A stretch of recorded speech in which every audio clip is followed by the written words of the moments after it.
Welcome to I dream. నేను మీ Surekha. గెస్టెడ్ officers అవ్వాలి అనుకునే మహిళలందరికీ ఒక శుభవార్త. ఏంటి ఏదో యాడ్ చెప్తోంది ఈ పిల్ల అనుకుంటున్నారా? 100% కాదండి.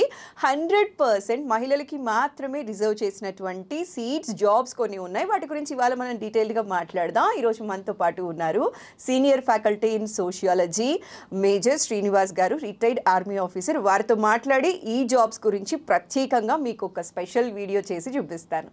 నమస్కారం సార్. నమస్కారం అండి. సార్, ఇందాక మనం మాట్లాడినప్పుడు మీరు ఒక మాట అన్నారు సార్, ఒక వీడియోలో మనం మాట్లాడాము 100% మహిళలకి రిజర్వేషన్ ఉన్న జాబ్స్ కూడా ఉన్నాయి అన్నారు. అది కూడా గెస్టెడ్ ఆఫీసర్ సార్. సో దాని గురించి నిజంగా చాలా మందికి తెలియదు సార్, నాకు కూడా తెలీదు. సో ఈ రోజు ఈ సందర్భంగా మహిళలందరికీ మనం కనుక ఈ విషయం గురించి మాట్లాడితే చాలా మంది ఈ ఆపర్చునిటీని యూటిలైజ్ చేసుకుంటారు కదా సార్. ఆ ప్రయత్నం ఈరోజు చేద్దాం అనుకుంటున్నాను సార్. సో ఈ జాబ్స్ గురించి, ఈ ఆపర్చునిటీస్ గురించి, ఎగ్జామ్ ఎలా ఉంటుంది, కాంపిటీషన్ ఎలా ఉంది, ఆపర్చునిటీస్ ఎలా ఉంటాయి అనే విషయం క్లియర్గా చెప్తారా సార్? డెఫినెట్గా అండి. మహిళలకు మీరు అన్నట్టు ఇది అద్భుతమైనటువంటి సువర్ణ అవకాశం. ఇప్పుడు చూడండి, టీఎస్పీఎస్సీ కానీ ఏపీపీఎస్సీ కానీ వీళ్ళు ఇచ్చినటువంటి నోటిఫికేషన్లో కేవలం 33% రిజర్వేషన్ మాత్రమే ఉమెన్కు ఉంది. అవును సార్, చాలా మంది ఏ కాంపిటేటివ్ ఎగ్జామ్ అయినా సరే 33% రిజర్వేషన్ ఉంటుంది ఉమెన్. అంటే ఆ ఉద్యోగానికి 100 ఉద్యోగాలు ఉన్నాయంటే అందులో males are eligible and females are eligible. Yes sir. కానీ ఇప్పుడు నేను చెప్పబోయేటువంటి ఉద్యోగాలు ఏదైతే ఉన్నాయో అవి 100% రిజర్వ్డ్ ఫర్ ఉమెన్ ఓన్లీ. అంటే మీరు అర్థం చేసుకోండి, 70% కాంపిటీషన్ వెళ్ళిపోయింది. ఓన్లీ 33% ఏదైతే ఉందో వాళ్ళు మాత్రమే. కాంపిటీషన్ తక్కువ, చాలా తక్కువ అండి కాంపిటీషన్. అంటే మేల్స్ కాంపిటీషన్ ఆల్రెడీ వెళ్ళిపోయింది. కేవలం ఫీమేల్స్ మాత్రమే ఎలిజిబుల్, అందుగురించి రిజర్వ్డ్ అని చెప్పేసి నేను అన్నాను.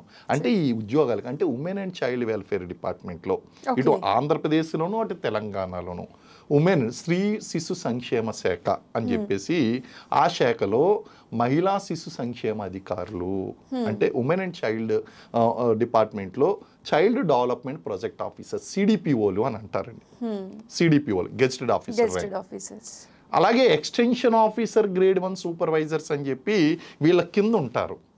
ఈ ఉద్యోగాలు కూడా ఎలా లేదనుకున్నా సరే ప్రతి 2 సంవత్సరాలకు ఒకసారి మనకు నోటిఫికేషన్ అనేటువంటిది వస్తుంది. సరే, ఈ ఎగ్జామ్ 2 ఇయర్స్కి ఒక్కసారి అంటే యావరేజ్గా గతంలో వచ్చినటువంటి ఆ టైం పీరియడ్ చూసి నేను యావరేజ్గా చెప్తున్నాను. There is no rule. అంటే 2 సంవత్సరాలకు ఒకసారి రావాలి అని కాదు.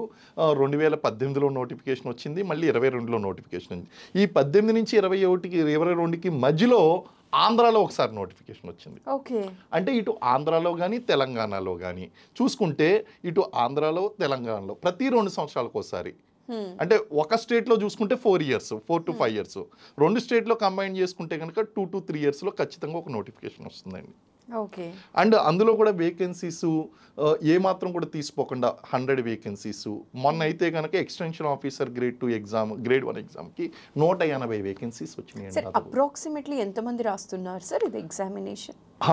ఈ ఎగ్జామ్లో అప్లై చాలామంది. ఇప్పుడు చూడండి, ఇప్పుడు మనం ఈ వీడియో చేస్తున్నటువంటి ఎవరైతే వీక్షిస్తున్నారో ఆ ప్రేక్షకులు చాలామందికి ఇన్ఫర్మేషన్ తెలియక కేవలం ఈ ఉద్యోగాలకి అప్లై చేసేటువంటి వాళ్ళు 12 నుంచి 15,000 మంది ఉంటే ఎగ్జామ్ రాసేటువంటి వాళ్ళు 5 నుంచి 7,000 మంది మాత్రమే ఉంటున్నారు. అంటే అప్లై చేసినటువంటి వాళ్ళందరూ కూడా ఎగ్జామ్ రాయడం లేదు, అవగాహన లేకపోవడం వలన.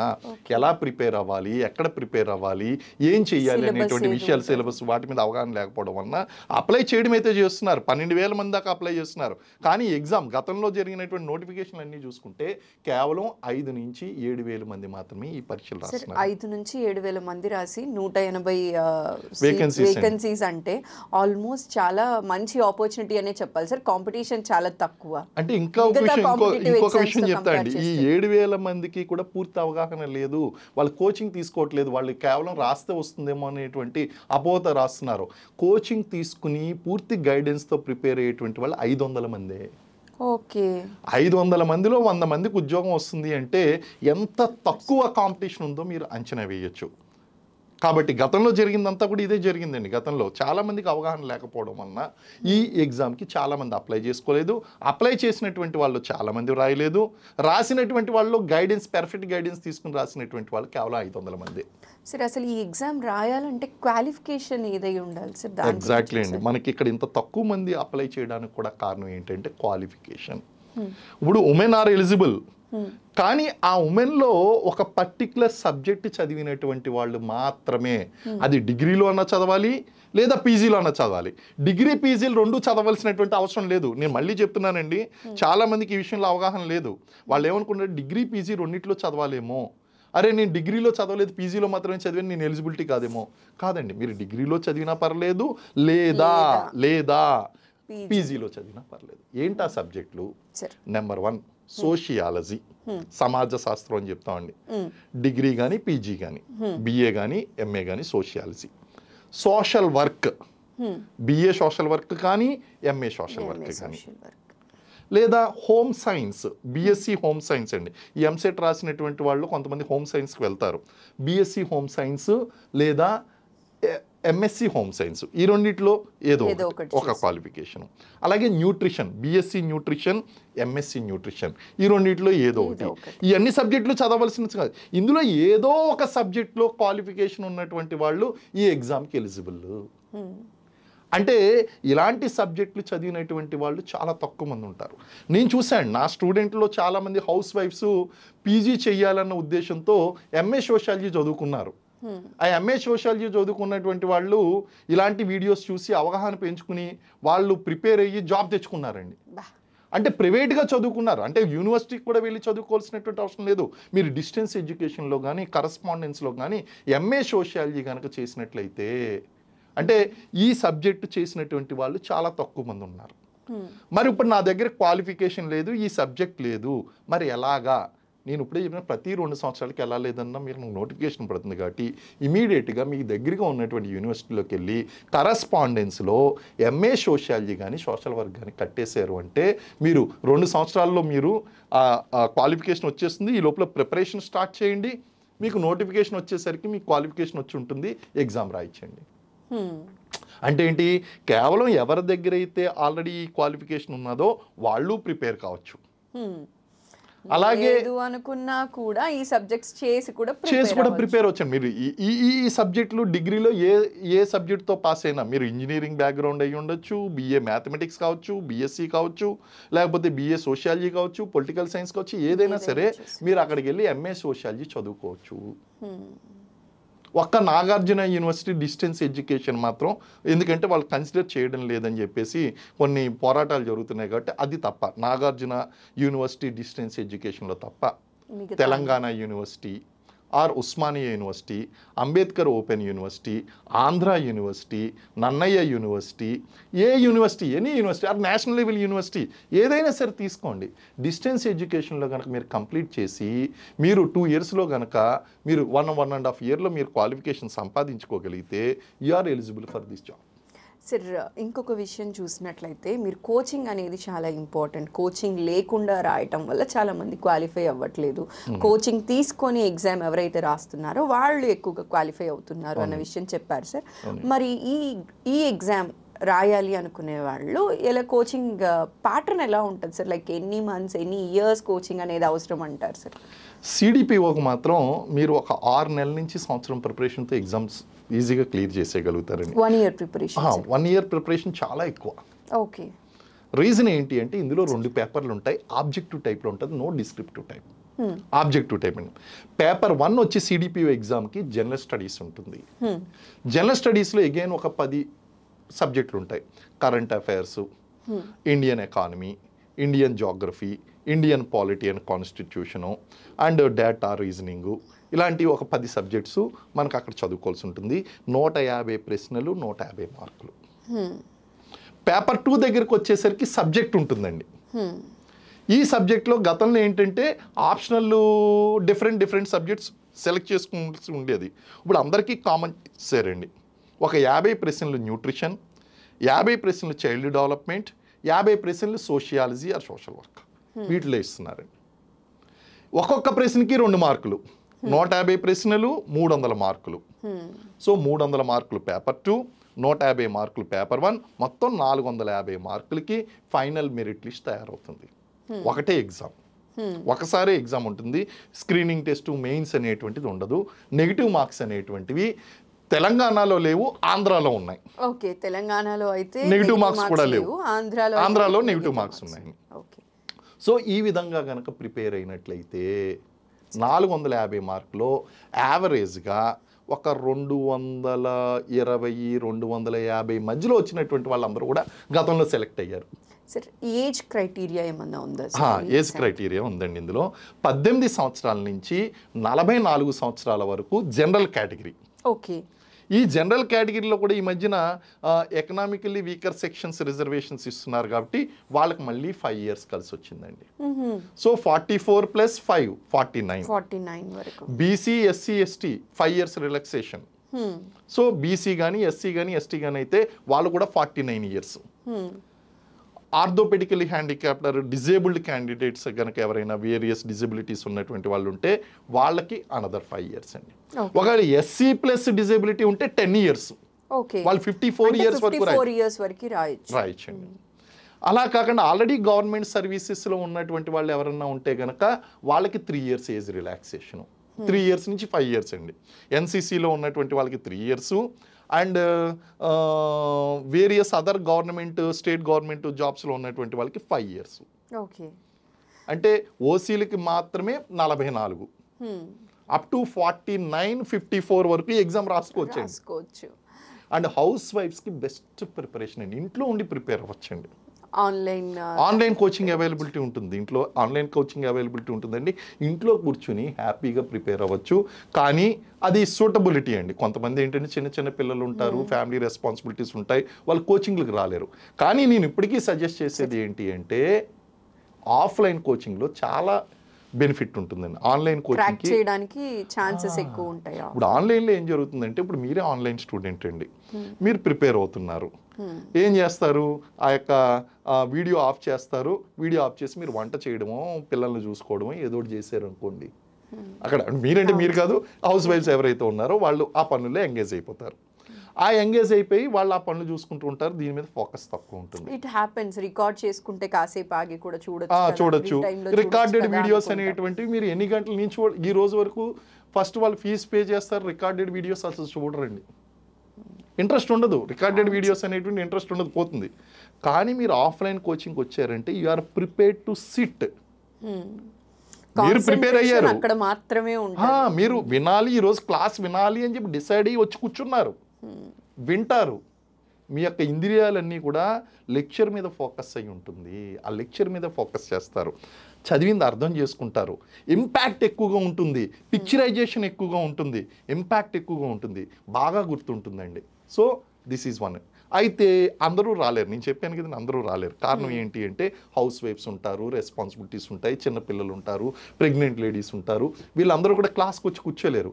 వీళ్ళకి ఏంటి అంటే somehow better is online. Okay, ఇది చాలా స్ట్రాంగ్ మోటివేషన్ ఉండాలండి. ఆన్లైన్లో ఎంత మోటివేషన్ ఉండాలి అంటే 100 అయినా సరే నేను ఖచ్చితంగా వింటాను అని డిసైడ్ అవ్వాలి. కానీ which is not possible. So అసలు లేని దాని మీద కొంతవరకు ఓకే ఆన్లైన్ అనేటువంటిది. సో ఈ విధంగా కోచింగ్ అనేటువంటిది ఈ ఉద్యోగాలకు చాలా అవసరము. అండ్ త్వరలోనే ఏపీపీఎస్సీలో ఒక నోటిఫికేషన్ కూడా రెడీగా ఉంది. అండ్ మన తెలంగాణ విషయం దగ్గరికి వచ్చేసరికి గతంలో జరిగినటువంటి CDPO exams and EO exams మీద ఈ పేపర్ లీకేజ్ అనేటువంటిది ఇంపాక్ట్ పడి ఉంది. ఆ డెసిషన్ పెండింగ్లో ఉందండి.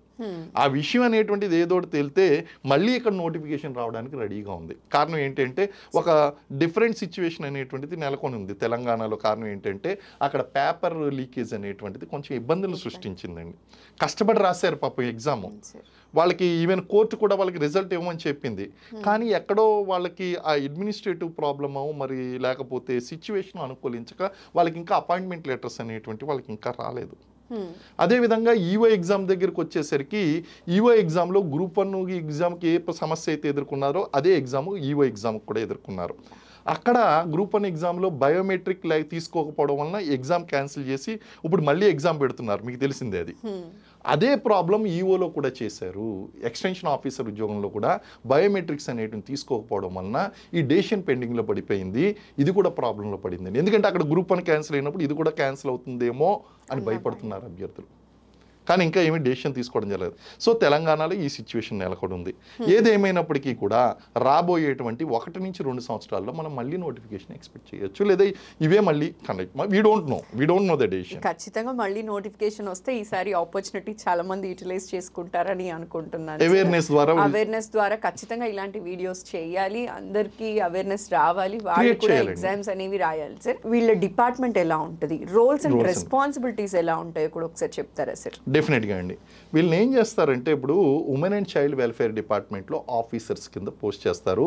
ఉమెన్ అండ్ చైల్డ్ వెల్ఫేర్ డిపార్ట్మెంట్లో డైరెక్ట్ రిక్రూట్మెంట్ ద్వారా రిక్రూట్ అయ్యేటువంటి వాళ్ళు హైయెస్ట్ పోస్ట్ ఏది అంటే సిడిపిఓ అండి. ఇప్పుడు మనం స్టేట్ గవర్నమెంట్లో హైయెస్ట్ పోస్ట్ ఏది? గ్రూప్ 1. అలాగే ఉమెన్ అండ్ చైల్డ్ వెల్ఫేర్ డిపార్ట్మెంట్లో హైయెస్ట్ పోస్ట్ డైరెక్ట్ రిక్రూట్మెంట్ ఏది అంటే CDPO, child development project officer. అంటే గ్రూప్ 1తో ఈక్వలెంట్ అని చెప్పచ్చు, మనం ఈక్వేట్ చేయొచ్చు. Gazetted officer rank. వీళ్ళందరినీ కూడా ఏం చేస్తారంటే మనకి ఐసిడిఎస్ ప్రాజెక్ట్ ఉన్నదండి. ICDS project integrated child development services UNICEF యొక్క సహకారంతో నడుస్తుంది. అంగన్వాడీ సెంటర్లు నడిపిస్తాం ఇవన్నీ. సో ఈ ప్రాజెక్టుల్లో 2 3 సిడిపిఓల్ని ఒక్కొక్క ప్రాజెక్ట్, ఈ 3 లేదా పెద్ద ప్రాజెక్టులు అయితే 3 4 ఉంటారు, సిడిపిఓలు గాను ఏసీడిపిఓలు గాను వాళ్ళని పోస్ట్ చేస్తారు. పోస్ట్ చేసినప్పుడు వీళ్ళు ఏం చేయాలంటే ఈ ర్యాంక్ స్ట్రక్చరు, ఈ యొక్క ఎంప్లాయీ స్ట్రక్చర్ ఎలా ఉంటుందంటే ఐసిడిఎస్లో ఆ యొక్క డిస్ట్రిక్ట్ వెల్ఫేర్ ఆఫీసర్ ఉంటారు, వాళ్ళ కింద సిడిపిఓలు ఉంటారు, సిడిపిఓ కింద ఏసీడిపిఓలు ఉంటారు, వాళ్ళ కింద ఎక్స్టెన్షన్ ఆఫీసర్ గ్రేడ్ 1 సూపర్వైజర్లు ఉంటారు, వాళ్ళకి ఈక్వల్గా గ్రేడ్ 2 సూపర్వైజర్లు ఉంటారు, వాళ్ళ కింద అంగన్వాడీ టీచర్లు ఉంటారు, ఆయాలు ఉంటారండి. అంటే అంగన్వాడీ సెంటర్స్ మనం చూస్తున్నాం. ఈ అంగన్వాడీ సెంటర్స్లో ఏమవుతుందంటే ఒక అంగన్వాడీ సెంటర్ ఒక 30 ఉన్నదంటే దాన్ని ఒక సెక్టార్గా ఒక 30 అంగన్వాడీ సెంటర్లు కలిసి ఒక సూపర్వైజర్ ఉంటారు దానికి. ఇలాంటి 2-3 సెక్టార్లకు కలిపి ఒక సిడిపిఓ ఉంటారు. ఇలాంటి 3-4 సిడిపిఓలకి ఒక 10 మంది, ఒక 6-7 కలిపి ఒక డిస్ట్రిక్ట్ వెల్ఫేర్ ఆఫీసర్ ఉంటారు. ఇలా ర్యాంక్ స్ట్రక్చర్ అనేటువంటిది ఉంటుంది. వీళ్ళు ఏం చేయాలి అంటే ఈ యొక్క చైల్డ్ పేర్లోనే ఉంది ఉమెన్ అండ్ చైల్డ్ వెల్ఫేర్. అందులో వన్ ఆఫ్ ది థింగ్ ఏంటంటే వీళ్ళకి government is implementing number of schemes, women welfare schemes అనేటువంటి అవన్నీ కూడా ఇంప్లిమెంట్ చేయడంలో కీలక పాత్ర పోషిస్తారండి వీళ్ళు. అందుకే వీళ్ళకి సబ్జెక్ట్లో కూడా న్యూట్రిషన్ కూడా ఒకటి. ఎగ్జాక్ట్లీ అండి. సోషియాలజీ అన్నది అవగాహన చేసుకోవాలి, ఉమెన్ ప్రాబ్లమ్స్ ఏంటో అవగాహన చేసుకోవాలి, సొసైటీని అవగాహన చేసుకోవాలి. అలాగే child development one of the subject. So వీళ్ళని ఏం చేస్తారంటే అంగన్వాడీ సెంటర్లో ప్రెగ్నెంట్ ఉమెన్ అయిన కాడి నుంచి లాక్టేటింగ్ మదర్ వరకు కేర్ తీసుకుంటారు. ఇటు తల్లిని కేర్ తీసుకుంటారు, చైల్డ్ని కేర్ తీసుకుంటారు. మొత్తం 6 kinds ఆఫ్ సర్వీసెస్ ఉన్నాయండి అంగన్వాడీ సెంటర్లో. ప్రీ ప్రైమరీ ఎడ్యుకేషన్ ఉన్నది, న్యూట్రిషనల్ సర్వీసెస్ ఉన్నాయి, హెల్త్ చెకప్స్ ఉన్నాయి. వీటినన్నింటినీ కూడా చాలా పర్ఫెక్ట్గా అమలు అయ్యే విధంగా అంగన్వాడీ స్థాయిలో వీళ్ళందరూ కూడా యాక్షన్స్ తీసుకుంటారండి. ఇవి కాకుండా నేషనల్ లెవెల్లో మిషన్ శక్తి లాంటి చాలా అద్భుతమైనటువంటి పథకాలు ఉన్నాయండి. మిషన్ సామర్థ్య, మిషన్ సంబాల్, ఇవన్నీ కూడా వీటినన్నిటిని కూడా కోఆర్డినేట్ చేస్తూ ఉంటారు. ఆఖరికి ఈ ఉమెన్ అండ్ చైల్డ్ వెల్ఫేర్ డిపార్ట్మెంట్లో ఉన్నటువంటి సిడిపిఓలు ఎవరైతే ఉన్నారో మనం అడాప్ట్ చేసుకునేటువంటి చిల్డ్రన్ ఎవరైతే ఉన్నారో వాళ్ళకి ప్రొటెక్షన్ ఆఫీసర్లుగా పనిచేస్తారు. ఇప్పుడు సపోజు మీరు సెంట్రల్ అడాప్షన్ రిసోర్స్ అథారిటీ ఏదైతే ఉందో సారా నిబంధనలు ఏదైతే ఉన్నాయో స్టేట్ అథారిటీ వాటిని అడాప్ట్ చేసుకున్నారు. అడాప్ట్ చేసుకున్న తర్వాత గవర్నమెంట్కి రిపోర్ట్ ఇవ్వాలి కదా. Adopting child is actually you are taking care of her or taking care of him. ఆ రిపోర్ట్ ఇచ్చేది కూడా సిడిపిఓలే. అంటే ఉమెన్ అండ్ చైల్డ్కి సంబంధించినటువంటి కంప్లీట్ న్యూట్రిషనల్ సర్వీసెస్ కానీ, హెల్త్ సర్వీసెస్ కానీ, ఎడ్యుకేషనల్ సర్వీసెస్ కానీ, వెల్ఫేర్ స్కీమ్స్ కానీ వీటన్నిటినీ ఇంప్లిమెంట్ చేయడంలో women and child welfare officers చాలా కీలక పాత్ర పోషిస్తారండి. And it's very good job. And group 1కి వరంగా చెప్పాలంటే షార్ట్ కట్ అని చెప్తాను. Thank you so much sir. చాలా మందికి తెలియని ఇన్ఫర్మేషన్ ఇవాళ చెప్పారు. అంటే ఇన్ఫర్మేషన్ అనే కాదు sir, it's very important things. వాళ్ళకి చాలా యూజ్ అవుతుంది. మహిళలు ఈ ఆపర్చునిటీని యూటిలైజ్ చేసుకుంటే వాళ్ళు హ్యాపీగా ఉంటారు, ఫ్యామిలీ హ్యాపీగా ఉంటారు. లైక్ ఎప్పుడో కెరియర్ మిస్ చేసుకున్న వాళ్ళు కూడా ఇప్పుడు మళ్ళీ స్టార్ట్ చేయొచ్చు. ఎందుకంటే 44 years చెప్పారు మీరు కట్ ఆఫ్ ఏజ్ కూడా. చాలామంది ఈ అవేర్నెస్ క్రియేట్ చేయడం వలన వాళ్ళు ఇప్పుడు ఎంఏ సోషియాలజీ చేసి నెక్స్ట్ ఎగ్జామ్స్కి ప్రిపేర్ అవ్వడానికి రెడీగా ఉన్నారు. గతంలో కూడా నా దగ్గర సెలెక్ట్ అయినటువంటి స్టూడెంట్స్ కనుక చూసుకున్నట్లయితే వాళ్ళు మధ్యలో ఆల్మోస్ట్ వాళ్ళు చదువు వదిలిపెట్టి దాదాపు వాళ్ళ పిల్లలేమో 10th క్లాసు ఇంటర్మీడియట్ డిగ్రీలు చదువుతూ ఇంజనీరింగ్ చదువుతూ ఉంటే మరో పక్కన పుస్తకాలు వేసుకుని వీళ్ళ ప్రిపేర్ అయ్యి జాబులు కొట్టారండి. సూపర్ సార్, నిజంగా చాలా చక్కటి ఇన్ఫర్మేషన్ ఇవాళ తెలియజేశారు sir. Thanks for your valuable time అండి. నమస్కారం. నమస్కారం అండి.